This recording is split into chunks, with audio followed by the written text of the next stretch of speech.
Waktunya secara resmi telah habis, dan Amerika Serikat diam-diam menempatkan armada laut terbesar dalam sejarah modern tepat di lepas pantai Iran. Begini, sementara Teheran mencoba menunjukkan kekuatan dengan mengadakan latihan angkatan laut gabungan yang mencolok bersama Rusia, gertakan mereka mulai runtuh. Dan maksud saya, itu benar-benar terjadi. Sebuah jet tempur Iran baru saja jatuh dari langit saat latihan, memperlihatkan militer yang sedang runtuh dari dalam. Ini menunjukkan sikap mereka hanyalah sandiwara putus asa. Tapi ini tidak berarti bahaya sudah berakhir. Itulah sebabnya, dengan negosiasi nuklir yang benar-benar terhenti, Pentagon sepenuhnya beralih ke opsi militer. Laporan-laporan mengejutkan kini bocor bahwa serangan awal yang ditargetkan di tanah Iran bisa dimulai dalam hitungan hari. Rencana ini sangat besar, jadi mari kita lihat apa yang terjadi di wilayah tersebut. Iran meluncurkan latihan militer minggu ini sebagai unjuk kekuatan. Kapal perang Rusia bergabung dengan mereka di Teluk Oman untuk memberitahu dunia bahwa Iran bukan pihak yang bisa diremehkan. Tujuan dari ini sudah jelas. Ini adalah sinyal kepada dunia bahwa Iran itu kuat dan memiliki sekutu-sekutu yang kuat, mungkin untuk mencegah aksi militer dengan membuatnya terlihat terlalu merugikan. Tapi inilah yang sebenarnya terjadi, begini, selama latihan tersebut. Sebuah jet tempur F-4 Angkatan Udara Iran jatuh sekitar 80 km atau sekitar 50 mil dari pangkalan Iran dan pilotnya tewas. Karena kecelakaan itu, jet-jet Iran benar-benar rusak dan jatuh dari langit saat mereka mencoba menunjukkan kekuatan. Itu bukan unjuk kekuatan, itu hal yang memalukan dan Amerika Serikat sekarang menyadarinya. Sayangnya, ada satu hal yang perlu dikhawatirkan terkait Iran, yaitu kekuatan AI Iran.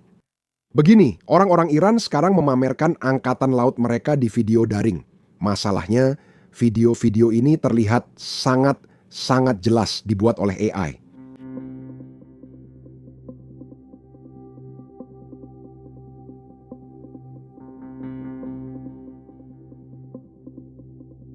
Meskipun begitu, Amerika Serikat tidak mau mengambil risiko. Itulah sebabnya Amerika Serikat telah mengumpulkan salah satu pengerahan militer terbesar di kawasan itu sejak Perang Irak. Berikut detailnya. Yang paling menarik, mereka sudah menempatkan banyak pesawat tempur di sana. Namun jika kita melihat beberapa peta yang kita buat, terlihat mereka juga punya banyak pesawat tanker udara ke udara. Jadi di sini pada tanggal 16 Februari kami melacak 6 pesawat tanker udara ke udara KC-135 dari Mildenhall di Inggris ke sebuah pangkalan di Yunani. Mereka sudah menempatkan pesawat-pesawat itu di sana. Dan kemudian hari ini semalam pada tanggal 18 ada 10 pesawat tanker lagi yang datang dari Amerika Serikat daratan. Mereka singgah di Inggris, kemungkinan untuk mengisi bahan bakar lalu melanjutkan ke Yunani dan Bulgaria. Pangkalan Amerika ada di sana. Jadi pesawat tanker itu sangat penting karena pesawat tanker menciptakan kesan bahwa Amerika memiliki banyak pangkalan di Timur Tengah. Jika alasan politik menghalangi, mereka tetap tak butuh itu karena punya pangkalan di Yunani, Bulgaria, serta bisa memakai Siprus dan Ekuatorial. Dan pesawat tanker akan memberikan jangkauan yang dibutuhkan oleh pesawat tempur dan pembom itu untuk menyerang Iran jika diperlukan. Bagian terakhir dari teka-teki ini adalah pesawat Sentry E-3 sangat mudah dikenali. Ini adalah AWACS, pesawat peringatan dini dan pengendali udara. 6 di antaranya sekarang berada di wilayah tersebut. Anda bisa memulai perang dengan salah satu pesawat ini karena mereka dapat melihat seluruh medan pertempuran seperti pesawat Sentry E-3. Kita tahu bahwa orang Amerika pada akhir pekan bisa menjalankan kampanye yang sangat-sangat besar jika mereka mau. Izinkan saya jelaskan apa saja yang dimiliki Asil Alas dalam jarak serang, baik di Timur Tengah, Eropa, maupun Samudra Hindia. Pengerahan ini mencakup sekitar 200 jet tempur yaitu F-6, 11 F-20, 2 F-35, dan F-15. Ini juga mencakup 2 gugus tempur kapal induk, yaitu USS Gerald R. Ford dan USS Abraham Lincoln. Ditambah kapal perusak, kapal penjelajah, dan banyak rudal Tomahawk untuk menghancurkan target apapun. Banyak orang melihat semua ini dan mengatakan bahwa Amerika Serikat tidak sedang menggertak karena Anda tidak akan membangun kekuatan sebesar ini hanya untuk menggertak. Dan mereka benar. Amerika Serikat telah menunjukkan kesediaan untuk menyerang Iran. Operasi Midnight Hammer menunjukkan hal itu kepada seluruh dunia. Tapi disinilah kita harus berhati-hati. Memiliki kemampuan bukan berarti serangan pasti terjadi. Artinya, Amerika Serikat punya pilihan dan Iran mengetahuinya. Inilah yang dikatakan Presiden Trump. Baru kemarin, dia menegaskan bahwa Iran masih punya waktu untuk bernegosiasi. Dokumen, ya silakan. Hari ini tentang Iran hal buruk akan terjadi. Itu benar-benar hal yang buruk. Apa artinya itu? Saya tidak mau membahas itu denganmu. Apa tujuannya jika ada militer Amerika Serikat, Kita akan membuat atau mendapatkan kesepakatan dengan cara apapun. tapi lewat serangan militer, nuklirnya harus dihancurkan? Saya tidak akan membahas itu denganmu, tapi kita akan mencapai kesepakatan atau itu akan berakibat buruk bagi mereka. Batas waktu dari Jamaika. Saya rasa itu sudah cukup waktu, 10-15 hari, itu sudah paling lama. Kami ingin menekankan bahwa ucapan seseorang belum tentu mencerminkan tindakannya. Lebih penting, memperhatikan tindakan daripada kata-kata. Jadi mengapa serangan bisa terjadi? Satu-satunya alasan serangan terjadi karena Iran tidak menawarkan hal yang sesuai keinginan Amerika Serikat dalam kesepakatan nuklir. Padahal tuntutan Amerika cukup sederhana.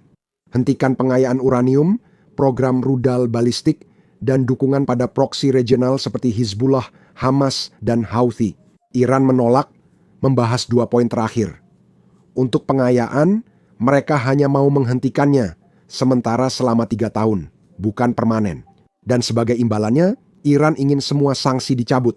Itu berarti ada kesenjangan besar antara apa yang diinginkan Amerika Serikat dan apa yang bersedia diberikan Iran. Itulah sebabnya pemerintahan Trump mempertimbangkan penggunaan kekuatan. The Wall Street Journal melaporkan pemerintahan tersebut menimbang serangan militer terbatas terhadap Iran. Serangan ini bertujuan memaksa Teheran memenuhi tuntutan Amerika Serikat.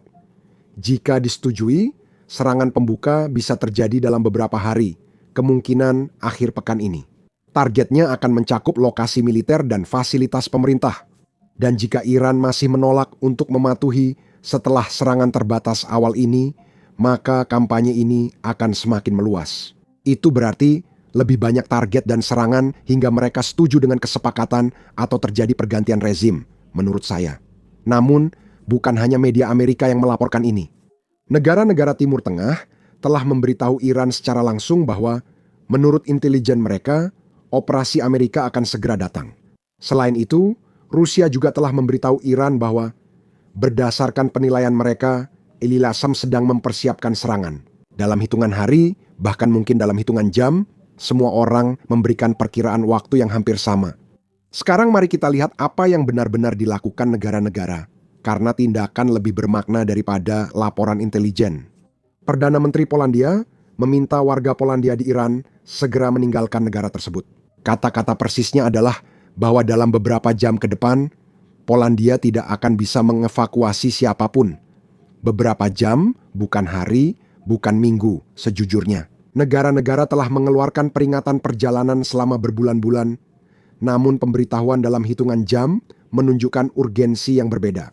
Selain itu, tentara Norwegia yang ditempatkan di Irak sedang dievakuasi kembali ke Norwegia. Alasan resmi tindakan ini adalah meningkatnya risiko ketegangan di wilayah tersebut. Norwegia juga bukan negara pertama yang melakukan hal ini. Negara barat lain juga menarik tentaranya. Namun Norwegia adalah sekutu NATO yang dipimpin Amerika Serikat. Saat negara-negara NATO mengevakuasi pasukan, mereka sadar sesuatu akan terjadi.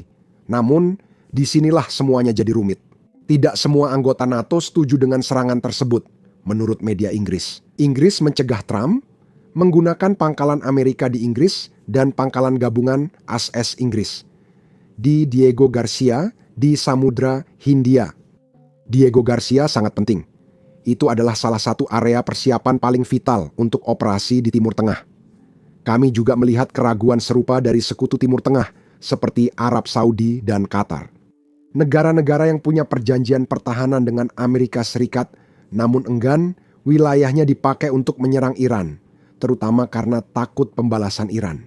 Iran telah secara terbuka menyatakan bahwa jika ada negara Arab yang membantu As-Salidas melakukan serangan, itu berarti Iran akan membalas negara-negara Arab tersebut. Tapi Inggris berbeda. Inggris adalah bagian dari NATO dan mereka seharusnya menjadi sekutu terdekat Amerika. Keputusan akhir tentu saja ada di tangan Perdana Menteri Keir Starmer, tapi sampai saat ini Inggris mengatakan tidak.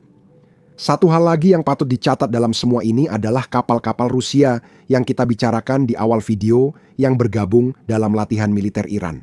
Nah, beberapa di antaranya ternyata tidak benar-benar meninggalkan wilayah tersebut sekarang. Rusia tidak berniat membela Iran.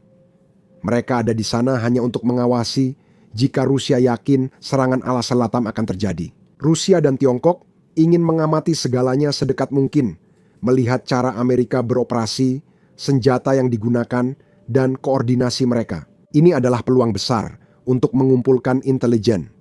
Musuh yang sama yang mempersenjatai Iran kini memposisikan diri untuk belajar dari kehancuran Iran. Dan bagian paling lucu dari semua ini adalah Iran adalah anggota BRICS, tapi sepertinya tidak ada yang benar-benar datang untuk membela Iran. Semua pihak sudah siap, peringatan telah dikeluarkan. Kini kita menunggu apakah akhir pekan ini membawa diplomasi atau kehancuran. Jangan lupa tekan tombol subscribe di bawah untuk mendapatkan update terbaru tentang situasi ini. Nama saya Sam dan sampai jumpa di video berikutnya.